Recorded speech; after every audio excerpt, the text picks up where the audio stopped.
Hello! If you remember, a few weeks ago I did a little video about the Fuji X-T20, which I was using for the first time to photograph some spring photos, and I was less than impressed with the image quality I got out of it, to say the least. So I posted a video and showed the example I took, the photo, and I got lots of comments and also suggestions about which RAW converter I could use and get better results.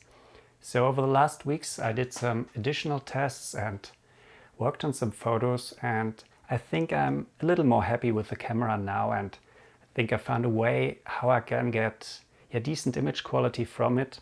And I want to show you some comparison now.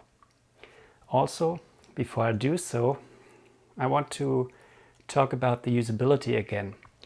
So if you remember, there was one thing which annoyed me very much, and this was I couldn't zoom into the very low bottom of the frame when I wanted to do focus stacking and wanted to do manual zooming. So there was an update to the firmware, version 2 now, and since then it's possible. If I zoom in, I think the first zoom stage, I can navigate to the lower part of the screen by using the touch screen, and this is very nice. So this works now much better in my workflow. Another thing which is still annoying is I like to film with this camera, and I have no idea why, but for some reason Fuji decided to not include a live histogram, which I can't understand. I mean, the X-T2, for example, has a live histogram. You have it in live view, but when you're filming, you don't have it. And this sucks. And honestly, when I use it, I have to go to a normal photo mode, then go to live view, do all the settings, look at the histogram, then go back to the video, copy the settings, so to say, and then I get decent exposed video, which is very annoying. So I hope in the next firmware update, Fuji will also include the live histogram with the video. But enough of that, let's now look at a photo, and I show you how you get, or how I got some decent quality out of it. So as I said, there were a few comments mentioning other RAW converters which I should try to process my Fuji files, and one came up very often, I think, and this was Capture One. And I also got the suggestion to just use the latest Lightroom version, and I've decided to give Capture One a try because I wanted to test it for a long time now, and I thought now with this Fuji files this would be the right time to do so.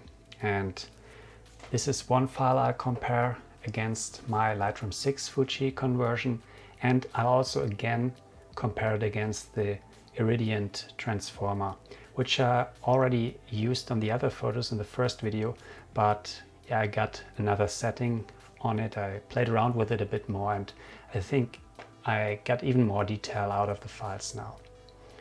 So first of all, Lightroom 6 is really not good for Fuji files, and I really hope that the newer Lightroom versions are better, and the comments suggest so. So this would also, or could be, a way to go, but I decided to test Capture One, as I already said. And let's look at this photo of a waterfall in the Black Forest, and this is a focus stacked image, so let's just compare the background, which is where I focused. And let's look at the Capture One. I was using it for the first time and I was just playing around with it, so I won't give you the settings because my trial version is already stopped, so I can't access my Capture One files anymore. But I think if you know your way around Capture One, it's easy to get such a result. And I was honestly just playing around and really pushing the Fuji files, and I got a very detailed foliage here in the background, if you look at this, or I hope it comes out in the video. And this is throughout the frame, even here in the darker tones.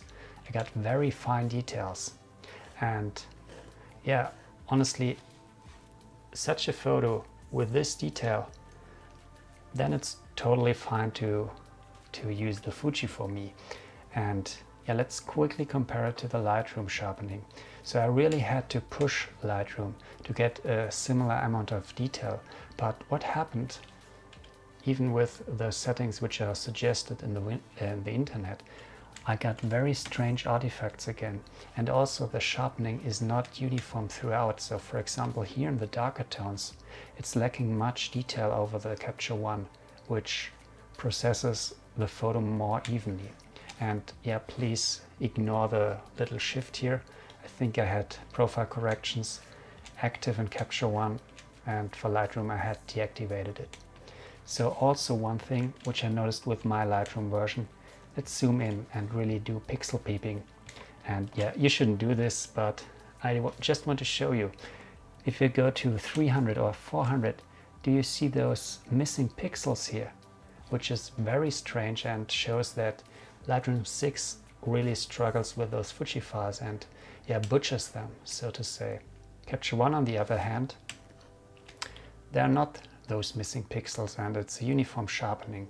So this really shows that Lightroom, which I was using for the other files, was really not representative.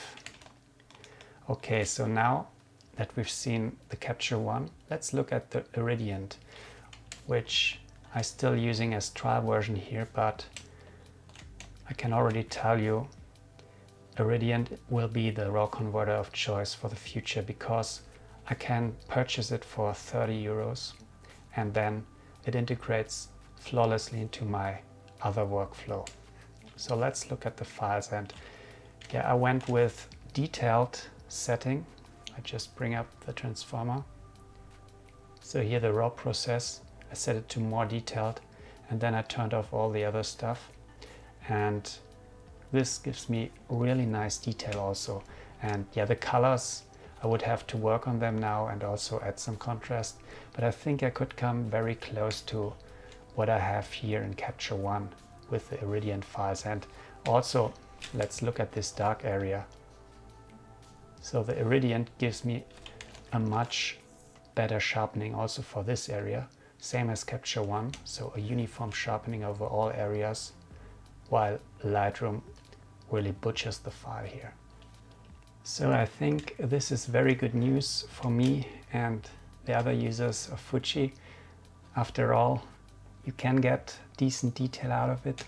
It's still not comparable to a full frame camera, and yeah, I'm not sure how far the other crop sensors have come, so I haven't compared it to Sony, but this doesn't matter for me. It was just for me to find out if I could be happy with the files or with the photos I get from the Fuji. And I think now, by using either the Irradiant or the Capture One, I could be happy with it.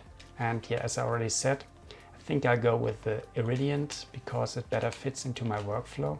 So from here I get a DNG file where the details are already extracted, so I get already the sharpening, and then I could just use Lightroom to pull up the shadows a bit and work on the dynamic range from there and bring it over to Photoshop. And yeah, Capture One is a little bit too expensive, so it's around 300 bucks. So yeah, I'm not there yet to make the jump. And for my 5GSR, on the other hand, I don't see any disadvantages from Lightroom over using Capture One for now. So maybe this is for a later stage. And yeah, I hope you found this helpful. And yeah, also again, as with the other video, if you have further suggestions for me, I'm always interested in new information and how I could improve those files even more. But yeah, I think for now I'm happy.